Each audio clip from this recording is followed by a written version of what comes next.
سب سے پیشتر ہمارے آقا نامدار امام زمان مالک دو جہان نور خداوند برحق نور مولانا شاہ کریم الحسینی حاضر امام کے مبارک نام پہ صلوات پڑھیے۔ اللہم صلی علی محمد و آل محمد۔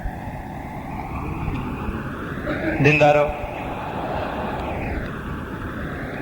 جب ہم روحانی مجلس میں شامل ہوتے ہیں تو ہماری روحانی زندگی کے حوالے سے ہم کچھ ایسی باتیں ضرور کرتے ہیں جو ہماری کی آبادی کے لیے کچھ بنیادیں اور کچھ سامان فراہم کریں۔ ہم سب جانتے ہیں کہ ہمارا وجود دو چیزوں سے بنا ہے، جن میں سے ایک فانی ہے، جسم سے ہے، وہ فانی ہے، اس کی ایک عمر ہے، وہ زمان اور مکان کا پابند ہے، یعنی وہ کسی جگہ میں رہنے اور کسی وقت کی قید میں رہنے کا پابند ہے، اور جب اس کا وقت پورا ہو جاتا ہے تو اس کی زندگی تمام ہو جاتی ہے۔ مگر ہماری وہ زندگی جو دائمی ہے، اس زندگی میں آنے سے پہلے بھی تھی اور اس زندگی کی ختم ہونے کے بعد بھی رہے گی، وہ ہماری روحانی زندگی ہے، یا ہماری اصل ہے، یا ہماری بنیاد ہے، یا ہمارا جوہر ہے، جو ہماری روح ہے، جو خداوند تعالیٰ کے نور کا حصہ ہے، جو خداوند تعالیٰ کے نور کا قطرہ ہے۔ جس طرح خدا نے قرآن حکیم میں مومنوں کی زبانی یہ پر حکمت آیت بیان فرمائی ہے کہ انا للہ و انا الیہ راجعون۔ مومنین پر جب مصیبتیں آتی ہیں، آفتیں آتی ہیں، تو وہ کہتے ہیں قالوا انا للہ و انا الیہ راجعون، ہم اللہ سے ہیں اور اللہ کی طرف واپس جا رہے ہیں۔ تو ہمارا جو نزول ہوا ہے یا جہاں اس وقت ہم ہیں، ہماری اصل خدا ہے، اور جس طرف ہمارا سفر جا رہا ہے ہماری منزل بھی خدا ہے۔ اس دوران یہ ہماری ایک جسمانی زندگی ہے، اور ہماری اس جسمانی زندگی کی جو بنیاد ہے، جو اصل ہے، وہ ہماری روحانی زندگی ہے۔ اس لیے ہماری توجہ کا مرکز ہماری روحانی زندگی ہونی چاہیے۔ جو چیز ہمارے واسطے دائمی طور پر ہے، جو چیز ہمارے واسطے ہمیشہ کے لیے ہے، ہماری توجہ اس پر ہونی چاہیے۔ اور جب ہم اس دنیا سے چلے جاتے ہیں تو ہم یہ نہ سمجھیں کہ ہماری زندگی کا ایک چیپٹر ختم ہو جاتا ہے، ہماری زندگی کا کوئی ایک چیپٹر بند ہو جاتا ہے اور کوئی اثر نو، کوئی نیا چیپٹر شروع ہوتا ہے یا کوئی نئی کتاب شروع ہوتی ہے۔ ایسی کوئی بات نہیں ہے۔ ہماری جو آنے والی زندگی ہے وہ بالکل ویسے ہی ہے جیسے ہم خواب میں ہوتے ہیں اور خواب سے بیدار ہوتے ہیں۔ جس طرح ہم رات کو نیند میں سوئے ہوئے ہوتے ہیں اور اس نیند کے عالم میں، خواب کے عالم میں ہم ایک دوسری دنیا میں ہوتے ہیں۔ جب ہماری نیند ختم ہوتی ہے اور ہم جاگتے ہیں تو ہم محسوس کرتے ہیں کہ اسی زندگی کے اندر، ہماری زندہ رہنے کی زندگی کے اندر، کچھ دیر کے لیے ہم غافل ہو گئے تھے یا سو گئے تھے، اور اپنے اس نیند کے عالم میں ہم اور کچھ دیکھ رہے تھے۔ اسی طرح جب ہم جاگیں گے، یعنی جب ہماری موت آئے گی اور ایک نئی زندگی میں ہم جاگیں گے، تو ایسا لگے گا کہ ہم خواب سے بیدار ہوئے ہیں۔ خدا نے قرآن میں فرمایا قیامت کے دن تم سے پوچھا جائے گا کتنے روز دنیا میں رہ کر آئے ہو؟ اب تو ہمیں ایسا لگتا ہے 50 برس زندہ رہے، 80 برس زندہ رہے، 100 برس زندہ رہے، لیکن جب خدا کی اس لازمانی اور لامکانی کیفیت کے سامنے جائیں گے تو خدا فرماتا ہے تمہیں ایسا لگے گا، تم کہو گے ایک دن رہے یا 1.5 دن رہے یا آدھا دن رہے، پتہ نہیں چلا، بس یوں گئے اور واپس آ گئے۔ تو مولا نے فرمایا کہ ابدیت کے مقابلے میں وہ زندگی جس کی کوئی حد نہیں ہے، جو ہمیشہ رہنے والی ہے، اس کے مقابلے میں یہ دنیا، life is a short passage in eternity, دائمیت میں.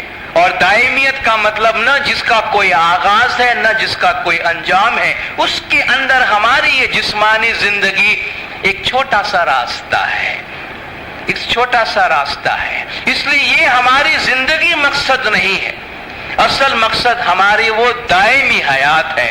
مگر ہماری وہ دائمی حیات ہمارے اس عارضی حیات سے جداگانہ نہیں ہے. ہماری جو دائمی زندگی ہے وہ ہماری اس عارضی زندگی سے جداگانہ نہیں ہے، اور ہماری وہ آخرت کی زندگی ایک لحاظ سے ہماری اس زندگی کے اعمال پہ دار و مدار رکھتی ہے. اس لیے ہم سے کہا گیا الدنیا مزرعۃ الآخرہ، الدنیا مزرعۃ الآخرہ، دنیا آخرت کی کھیتی ہے. جب ہم یہ کہتے ہیں کہ آخرت کی زندگی دائمی ہے، ہمیشہ رہنے والی ہے، اور یہ زندگی فنا ہے، اس میں کچھ بھی نہیں ہے، تو اس کا یہ مطلب نہیں ہے کہ جب اس زندگی میں کچھ بھی نہیں رکھا ہے تو اس کو جیسے چاہے گزارو، ختم کرو تاکہ ہم جلدی سے دائمی زندگی میں داخل ہو جائیں. دائمی زندگی میں ہمارا داخل ہونا یا آنے والی زندگی ہماری کیسی ہوگی، اس کی بنیاد اس دنیا میں پڑتی ہے. ہم اپنے آنے والی جماعت میں، اسکول کے اندر آنے والی جماعت میں ترقی کریں گے یا نہیں، اس کا دار و مدار اس جماعت میں ہے جس میں ہم تعلیم حاصل کر رہے ہیں. اگر ہماری تعلیم اچھی ہے تو ہمیں اگلی جماعت میں آگے بڑھایا جائے گا، ورنہ شاید ہم اسی حالت کے اندر پڑے رہے. تو ہماری جو روحانی زندگی کا سفر ہے، انا للہ و انا الیہ راجعون، اس کا تعلق ہماری اس مادی دنیا سے بھی ہے، ہماری اس مادی زندگی سے بھی ہے. اس لیے خدا نے ہمیں یہ دعا سکھائی ہے کہ وَمِنَ النَّاسِ مَن يَقُولُ رَبَّنَا آتِنَا فِي الدُّنْيَا حَسَنَةً وَمَا لَهُمْ فِي الْآخِرَةِ مِنْ خَلَاقٍ. لوگوں میں ایسے ہیں جو کہتے ہیں خدا ہمیں دنیاوی زندگی میں بس جو کچھ ہے وہ دے دے. اگر دنیا ہی وہ طلب کرتے ہیں تو ان کے لیے آخرت میں کچھ نہیں ہے. مگر وَمِنْهُمْ مَن يَقُولُ رَبَّنَا آتِنَا فِي الدُّنْيَا حَسَنَةً وَفِي الْآخِرَةِ حَسَنَةً وَقِنَا عَذَابَ النَّارِ. اور ان میں سے وہ ہیں جو کہتے ہیں کہ خدایا دنیا میں جو بہترین ہے وہ بھی ہم کو عطا کر، آخرت میں جو بہترین ہے وہ بھی ہم کو عطا کر، اور ہمیں آتش جہنم سے، جہنم کی آگ کے عذاب سے محفوظ رہے. تو آپ نے دیکھا ہماری جو آنے والی زندگی ہے وہ ہماری اس زندگی سے الگ نہیں ہے. اس لیے ہماری آنے والی زندگی بہتر ہو، ہماری آخرت کی زندگی بہتر ہو، اس کے لیے یہاں کچھ بنیادی سبق اس دنیا میں حاصل کرنے کی ضرورت ہے. اور اس دنیا میں جو سبق حاصل کرنے کی ضرورت ہے وہ یہ ہے کہ خدا کے بتائے ہوئے راستے پہ چلیں. اگر اس دنیا میں ہم نے اپنی منمانی کرنا شروع کی ہے، اگر اس زندگی میں ہم چاہتے کہ ہماری زندگی ہم اپنی مرضی کے مطابق گزارے، تو آخرت کی زندگی پھر خدا کی مرضی کے مطابق گزارنا پڑے گا، کیونکہ ہم نے یہ دنیا خدا کی مرضی کے مطابق نہیں گزاری ہے. لیکن اگر ہم چاہتے ہیں کہ آخرت کی زندگی ہماری اچھی گزرے، تو اس زندگی میں جو ہماری دعا ہے اہدنا الصراط المستقیم، اے خدایا تو ہمیں سیدھے راستے کی ہدایت کر. اور جب خدا ہمیں سیدھے راستے کی ہدایت کرتا ہے تو اس پہ چلنے کے راستے کرتا ہے. جب ہم خدا سے دعا مانگتے ہیں خدایا تو ہمیں ہاتھ دے، پیر دے، عقل دے، دانش دے، علم و حکمت سے نواز تاکہ ہم دنیا میں کچھ اچھے کام کریں. اور جب خدا ان سے ہمیں نوازتا ہے تو اس کا شکر کرنا چاہیے. اور اس کا شکر کس طرح کرنا چاہیے؟ اس کا شکر اس طرح کرنا چاہیے کہ اس کی نعمتوں کو اس کی مرضی کے مطابق استعمال کرنا چاہیے. تو اگر ہماری یہ خوش بختی ہے، خوش قسمتی ہے کہ ہم صراط مستقیم کی ہدایت سے آشنا ہوئے، زمانے کے امام کی صحبت اور زمانے کے امام کی شناخت اور زمانے کے امام کی ہدایت ہمارے پاس ہے تو صراط مستقیم صرف دیکھنے کا، کسی چیز کے دیکھنے کا یا کسی تصور کا نام نہیں ہے، چلنے کا نام ہے، چلنے کا نام ہے۔ جو راستہ خدا نے بتایا ہے اس پہ قدم آگے بڑھانے کا نام ہے۔ اور 3-4 ایسی باتیں میں آج اس حوالے سے کرنا چاہتا ہوں جس کی بنیاد یہ ہے کہ دنیا میں پاک و پاکیزہ زندگی ہماری آخرت کی پاک و پاکیزہ زندگی کی ضمانت ہے۔ اگر ہم خدا کے نور کا قطرہ ہیں تو خدا تو سبحان ہے، سبحان ربک رب العزت عما یصفون، یہ جو تمام صفات بیان کرتے ہیں ان تمام صفات سے خدا کی ذات بزرگ و بالاتر ہے۔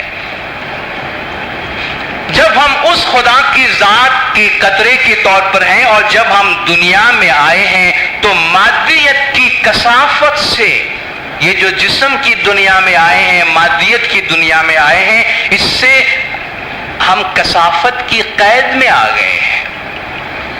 اور اگر ہم یہ چاہتے ہیں کہ ہماری روح خدا کے نور میں واصل ہو، جس طرح ہر مرحوم کے پیچھے یہ ہماری بہترین دعاؤں میں سے ایک دعا ہے کہ مولانا حاضر امام مرحوم کو اصل میں واصل کرے۔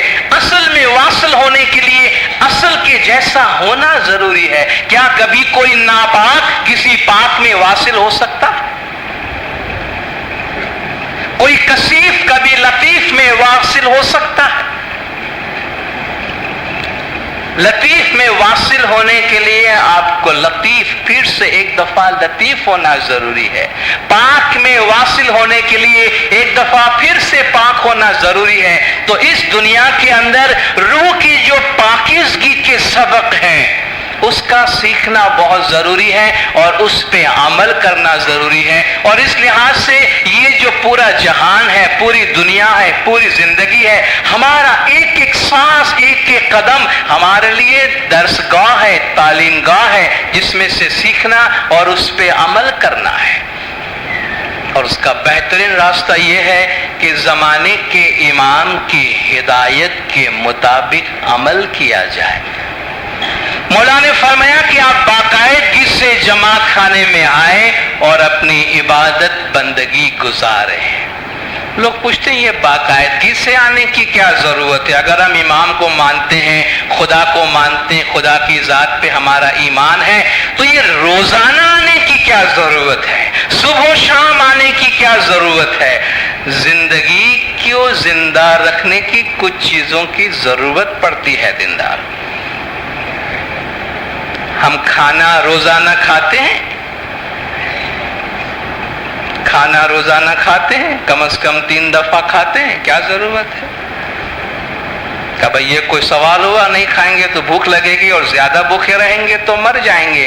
آپ نے دیکھا کسی چیز کو زندہ رکھنے کے لیے باقاعدگی سے اس پہ عمل کرنا ضروری ہے۔ جس طرح ہم زندہ رہنے کے لیے سانس لیتے ہیں، جس طرح پانی کو زندہ رہنے، مچھلی کو زندہ رہنے کے لیے پانی کی ضرورت پڑتی ہے، اس طرح ہماری روحانی زندگی ہر لمحہ خدا کی یاد کے محتاج ہے۔ آپ مچھلی کو پانی سے باہر نکالتے ہیں تو مر جاتی ہے، اس طرح ایک مومن کو خدا کی یاد سے باہر نکالیں گے تو ختم ہو جائے گا۔ اس لیے ہر لمحہ خدا نے فرمایا ہمیشہ اپنے آپ کو خدا کی یاد میں رکھو۔ عقل مند لوگ، اولو الالباب جسے کہا گیا، دانش مند جسے کہا گیا۔ ہم جب دانش مندی کی بات کرتے ہیں، عقل مندی کی بات کرتے ہیں، کہاں بھئی وہ جو بڑا انٹیلیجنس کا مالک ہوگا اور وہ جو بڑا پڑھا لکھا ہوگا، ہمیشہ کتابیں پڑھ رہا ہوگا، شاید وہ بڑا دانشور ہوگا، وہ بڑا عقل مند ہوگا۔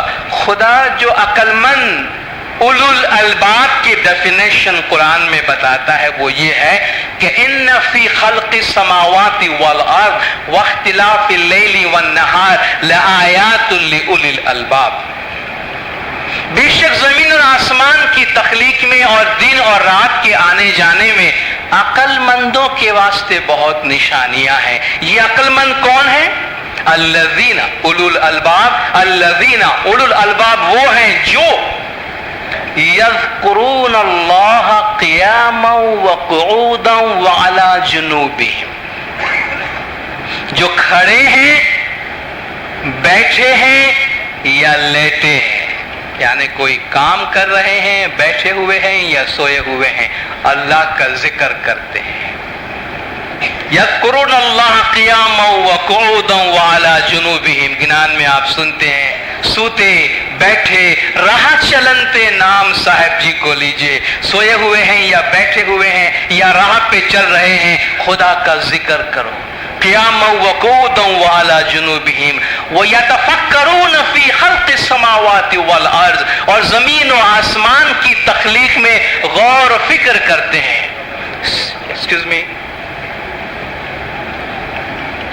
یتفکرون فی خلق السماوات والارض، زمین و آسمان کی تخلیق میں غور و فکر کرتے ہیں۔ ربنا ما خلقت ھذا باطلا، اور کہتے ہیں میرے پروردگار تم نے ہمیں باطل پیدا، تم نے ان کائنات کو، ان چیزوں کو باطل پیدا نہیں کیا، خامخواہ پیدا نہیں کیا ہے۔ سبحانک فقنا عذاب النار، تو پاک و پاکیزہ ہے آتش جہنم سے، ہمیں تو محفوظ رکھنا۔ تو جو لوگ عقل مند ہیں ان کی پہلی صفت یہ ہے ہر پل ہر قدم پہ خدا کا ذکر کرتے ہیں۔ تو یہ جو ہم خدا کے بندے ہیں، ہماری آخرت کی زندگی کو سنوارنے کی پہلی بنیاد یہ ہے کہ کم از کم صبح و شام اس بات کا ثبوت فراہم کریں، خدا کے دربار میں جا کے اپنا سر جھکائیں کہ اللہم لک سجدی و طاعتی، اے خدایا میں نے حاضری دی ہے، میں دنیا کے کام کاج میں تیری یاد سے غافل نہیں ہوا۔ تو جو کم سے کم چھوٹا سا کام ہم کر سکتے ہیں روزانہ، جماعت خانہ، عبادت گاہ، خدا کی بارگاہ میں آ کر حاضری دیں اور اس میں کبھی کوتاہی نہ کریں، اس میں کبھی کوتاہی نہ کریں۔ مولا نے فرمایا آپ جماعت خانے نہیں آئیں گے، دعا نہیں پڑھیں گے، عبادت نہیں کریں گے تو آپ کا ایمان چلا جائے گا۔ آپ میں سے بہت سے لوگ کاشتکار ہوں گے، کسان ہوں گے، زمیندار ہوں گے، زمین پہ کام کر رہے ہوں گے۔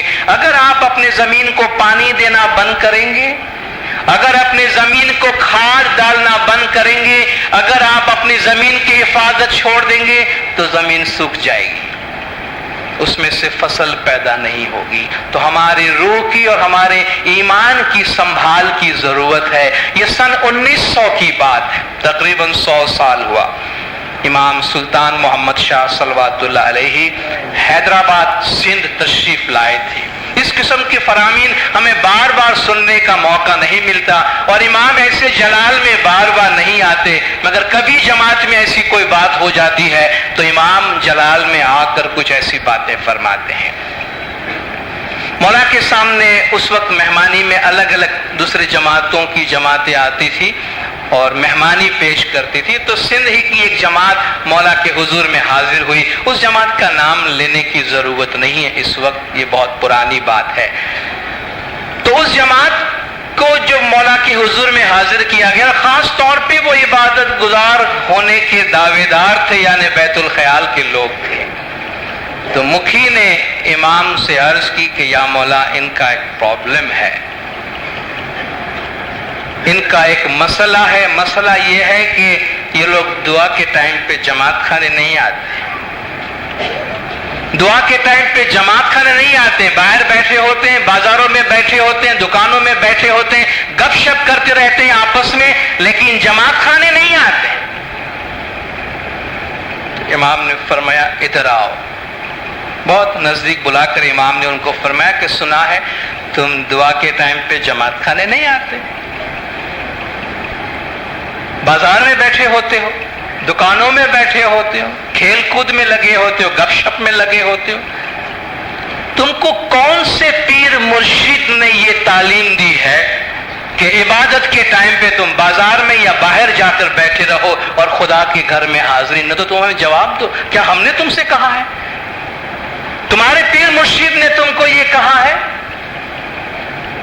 امام نے فرمایا کہ اگر تم کو دعا کے ٹائم پہ بازار میں ہی بیٹھنا ہے، جماعت خانے نہیں آنا ہے تو جاؤ،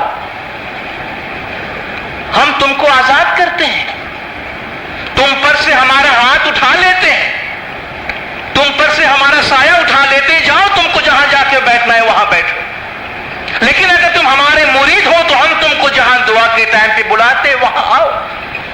اور فرمان کی کتابوں میں لکھا ہے کہ جیسے ان لوگوں پہ بجلی گری ہو اور زلزلہ آ گیا ہو، سب کے ہاتھ پیر کانپنے لگے کہ آج مولا کو کیا ہو گیا ہے، کہ آج مولا یہ فرما رہے کہ تم کو اپنی روحانی اولاد میں سے ہم نے نکال دیا۔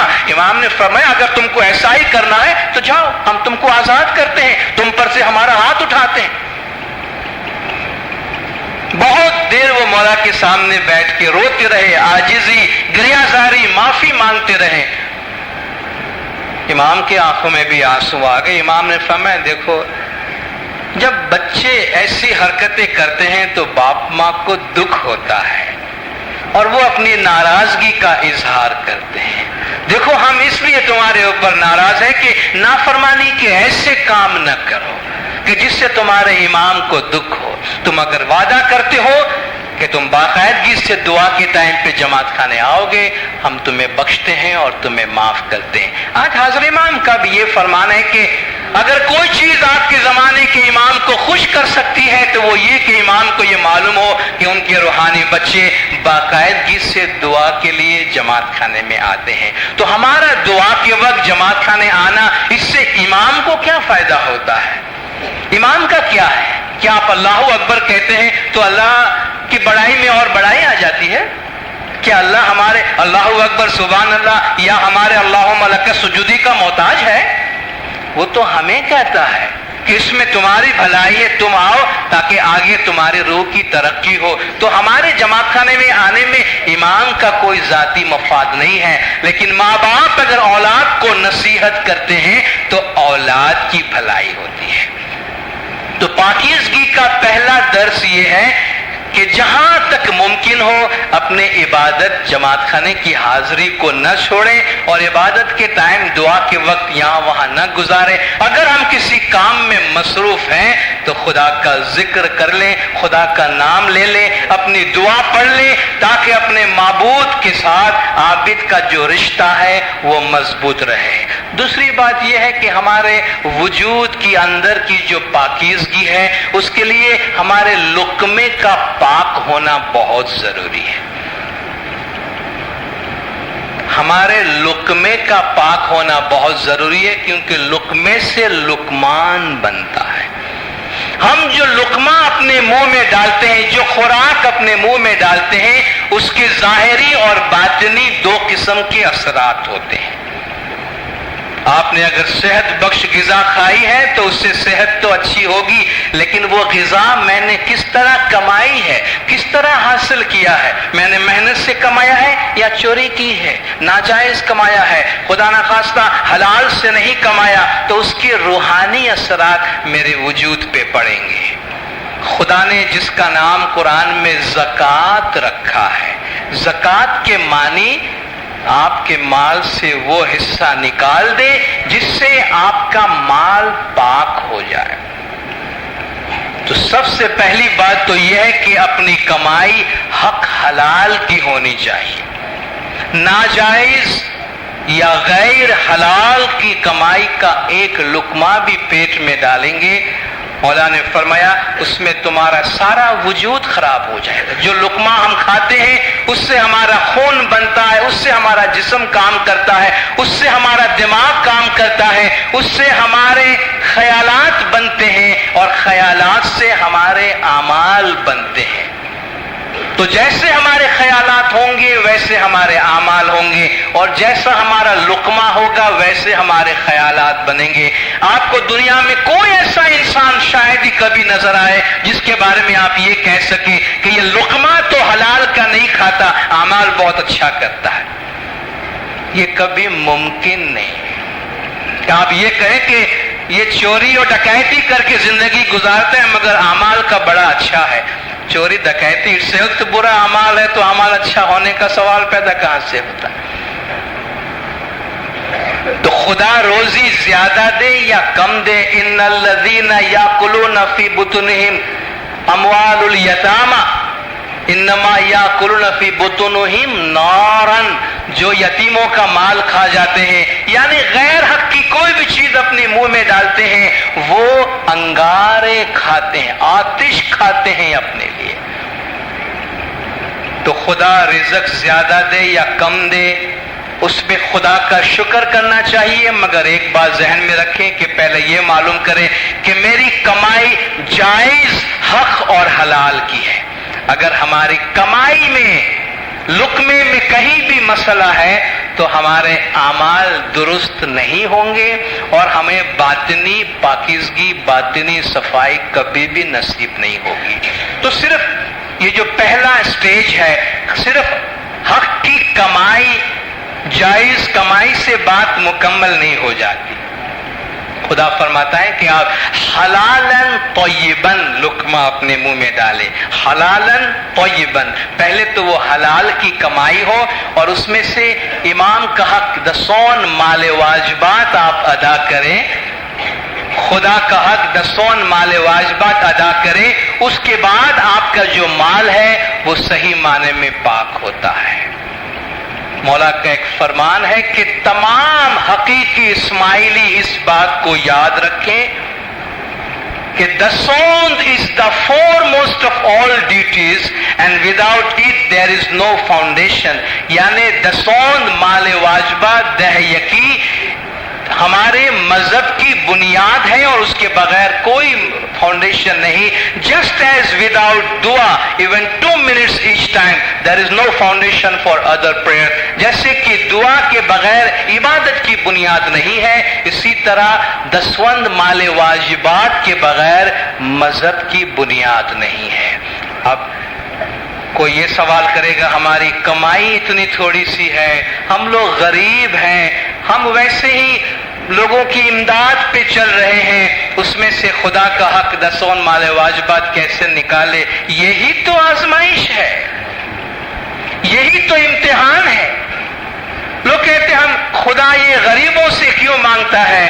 دیکھیے جو مال واجبات دسون ہے وہ ایسا ہے، مولا نے فرمایا آپ کو 8 روٹیاں دی جاتی ہیں، اس میں سے 1 روٹی مانگی جاتی ہے۔ آپ کو دیے بغیر خدا نہیں مانتا ہے۔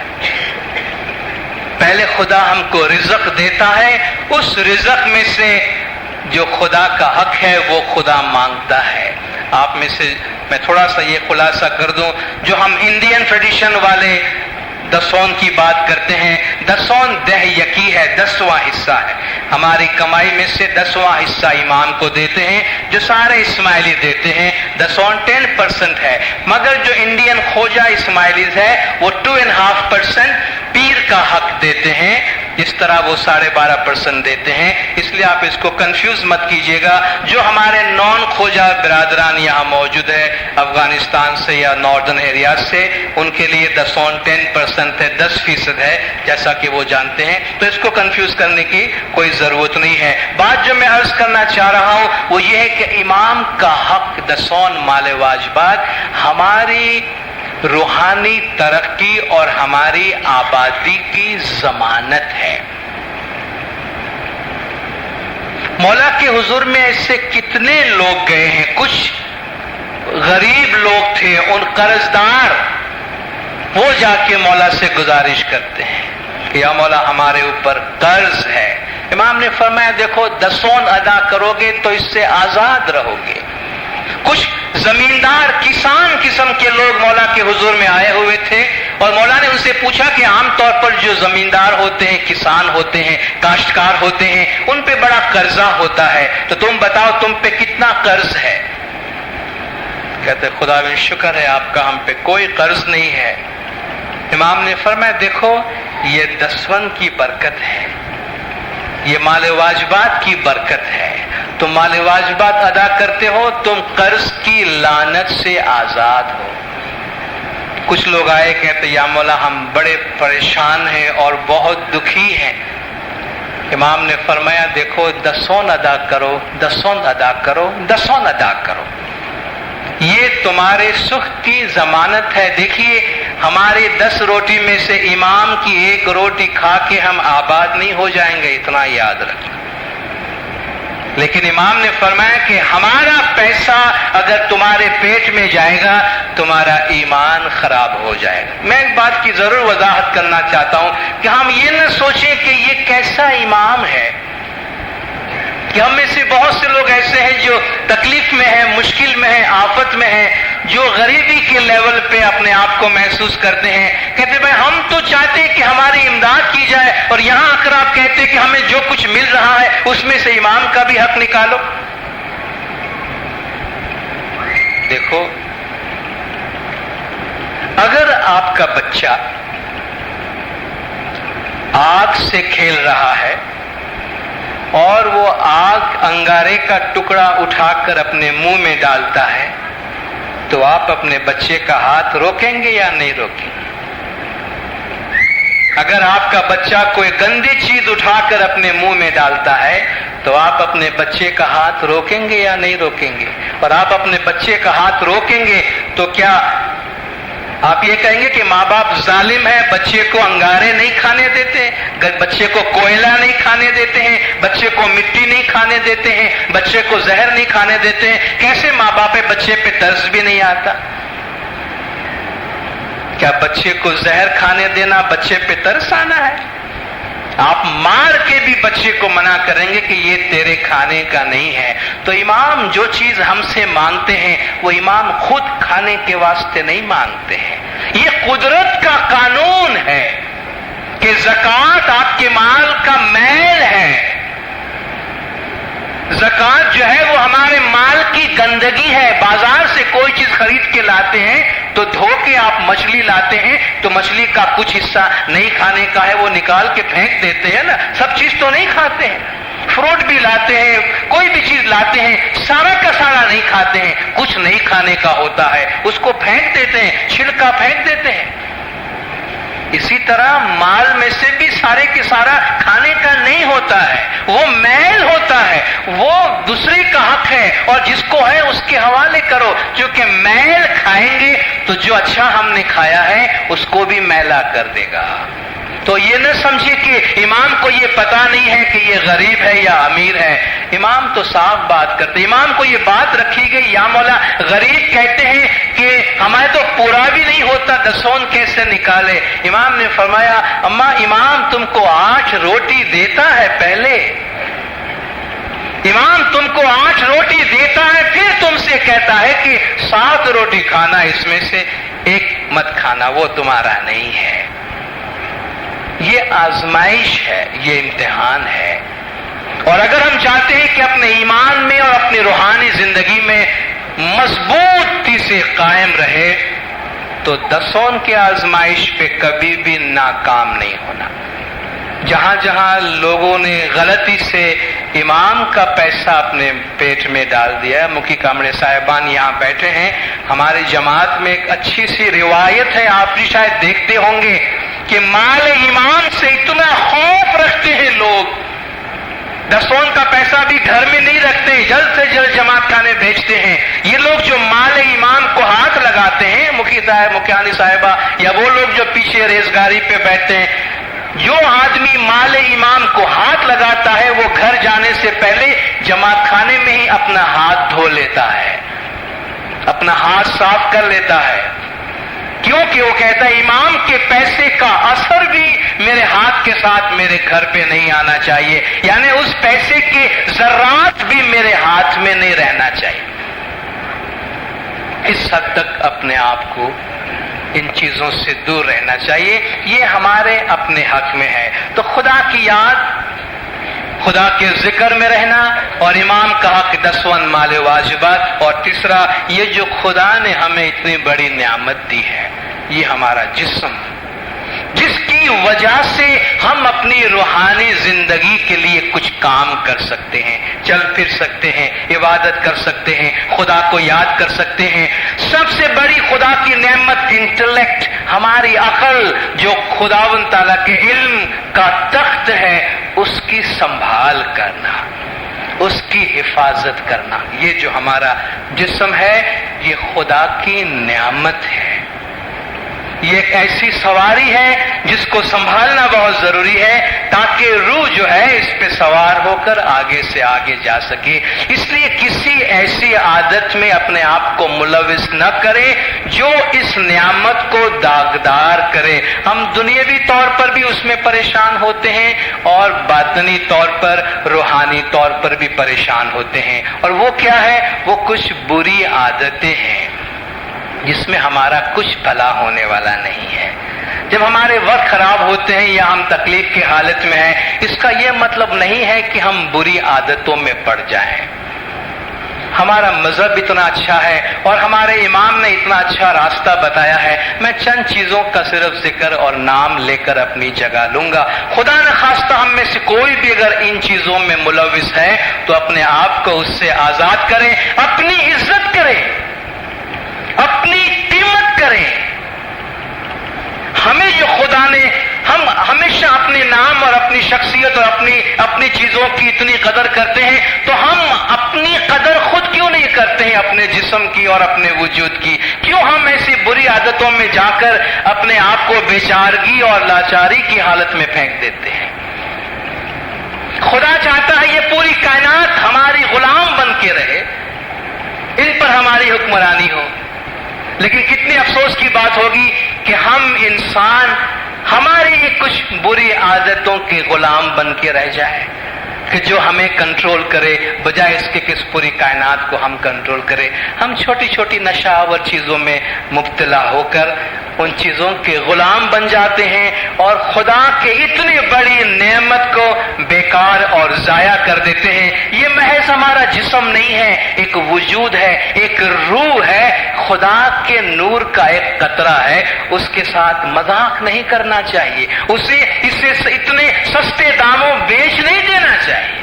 اس کی قدر ہے، اور اگر ہم اپنی قدر نہیں کریں گے تو زمانہ ہماری قدر کبھی نہیں کرے گا. اس لیے مضبوط رہیں اپنے آپ پر. آپ کو بازار میں ہزاروں چیزیں ملیں گی، ٹیلی ویژن پہ آپ کو جو کچھ نظر آتا ہے وہ سب کے سب کھانے اور پینے کے واسطے نہیں ہوتا ہے.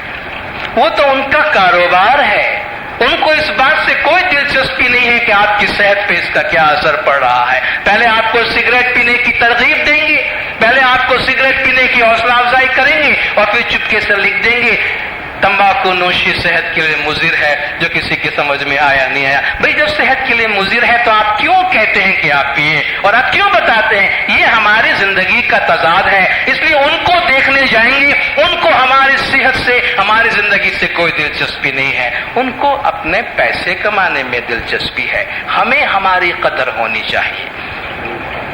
تو کسی بھی قسم کے نشے میں مبتلا ہونا، چھوٹی سے لے کے بڑی تک، چھوٹا نشہ بھی برا ہوتا ہے. پان کھانا مثلا،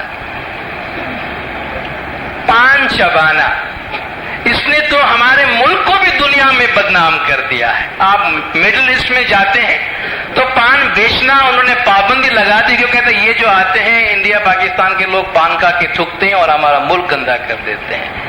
ہمارے ملک کی بدنامی ہو گئی ہے. نہ صرف ہماری اپنی شکل خراب ہو جاتی ہے، نہ صرف ہمارے اپنے دانت خراب ہو جاتے ہیں، کسی پان کھانے والے کے ساتھ تو بات کرنا مشکل ہو جاتی ہے. آپ کو سمجھ ہی نہیں پڑتا کہ بندہ بول کیا رہا ہے، کیونکہ وہ اپنے منہ سے پان پھینک نہیں سکتا. معذرت کے ساتھ عرض کرتا ہوں، یاد رکھیے اس میں آپ کا کوئی بھلا نہیں ہو رہا ہے. آپ بالکل اچھے نہیں لگ رہے ہیں اور لوگ آپ کو بالکل پسند نہیں کر رہے ہیں اگر آپ بہت زیادہ پان کھاتے ہیں.